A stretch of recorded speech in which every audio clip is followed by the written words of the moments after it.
L'onglet affichage dans Outlook 2016 est très intéressant parce que non seulement il permet de trier par des catégories, par exemple des jeux de couleurs, etc., mais il peut permettre de trier par d'autres critères. Alors le critère de base, le critère principal, celui qui est utilisé par défaut, c'est celui de la date. C'est-à-dire l'email le plus récent est toujours en haut.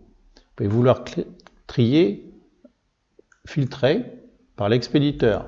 En cliquant dessus, vous allez voir des regroupements par expéditeur. Par exemple, j'ai reçu un certain nombre d'emails, 2 emails ou un email de cette personne, 2 emails de cette personne, etc. On peut toujours regrouper les emails en fermant ces petites flèches-là. D'accord ? Vous voyez, vous avez un email non lu, ici, de CGR. Ça, c'est l'expéditeur, mais on peut aussi regrouper et filtrer par destinataire. On peut filtrer aussi par la taille, ça c'est intéressant pour savoir quels sont les messages les plus lourds. Par exemple, le message de 1 à 5 mégas le plus lourd, c'est celui-là. Et après, vous avez les messages plus légers, 25 kg à 1 méga en dessous, etc. Par l'objet,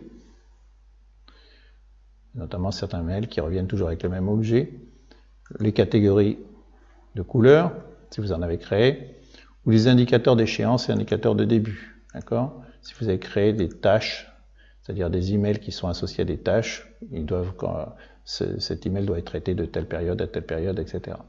Donc ce filtrage-là est très intéressant pour pouvoir retrouver plus facilement des emails. Sinon, par défaut, c'est au niveau de la date.